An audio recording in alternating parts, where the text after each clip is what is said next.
Mesdames, Messieurs, chers amis, l'affaire Benalla, ou plutôt l'affaire Benalla-Crase, est une affaire d'État. Les agissements illégaux d'une extrême violence de la part de deux proches collaborateurs du président de la République sont venus scandaleusement ternir l'image de la police et celle de l'État. Et de fait, de très nombreuses questions se trouvent être posées. Je ne m'exprimerai pas sur les faits qui relèvent désormais de l'autorité judiciaire ou pour certains protagonistes de l'autorité administrative. La question politique porte sur les conditions dans lesquelles ces actes ont été rendus possibles, comment, pourquoi et par qui ils ont été couverts, et enfin ce qu'ils révèlent de la nature du pouvoir qui se met en place dans notre pays depuis un an avec Emmanuel Macron. Chacun aura pu regretter lors de la séquence de la Coupe du Monde le comportement bien peu présidentiel d'un Emmanuel Macron bondissant aux postures d'adolescent qui a oublié que derrière sa personne il y a la fonction du chef de l'État et l'obligation d'une certaine réserve, d'une certaine tenue et en toutes circonstances d'une dignité certaine. Mais cette affaire révèle qu'il n'a pas simplement oublié d'incarner la fonction présidentielle, mais que le pouvoir, qu'il décrivait lui-même comme jupitérien, semble s'affranchir des valeurs sur lesquelles repose notre République. Personne ne peut croire qu'il s'agit d'un débordement individuel.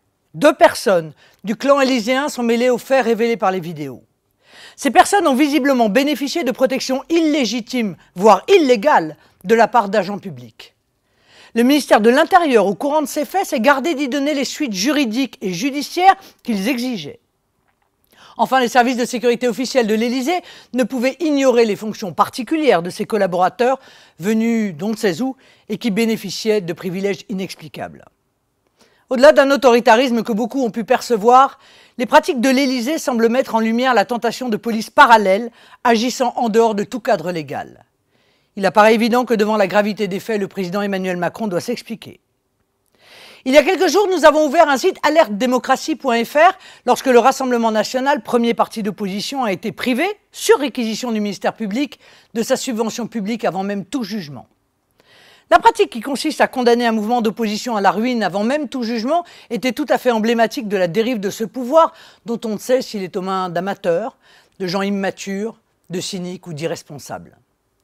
Lorsque nous avons dénoncé cette injustice, c'était évidemment pour sauver le Rassemblement national d'une cessation de paiement et donc d'une cessation d'activité programmée, mais pour défendre aussi des principes. Les principes sur lesquels se fondent les libertés et la sécurité juridique de tous les citoyens. La démocratie se mesure à la façon dont on traite les opposants. Quand on les ruine ou on les passe à tabac, ce sont, vous en conviendrez, des signes pour le moins inquiétants. Défenseurs acharnés des valeurs de la République, attachés au sens de l'État, à l'État de droit et aux libertés publiques, nous appelons les Français à la mobilisation. La liberté est un combat de tous les jours.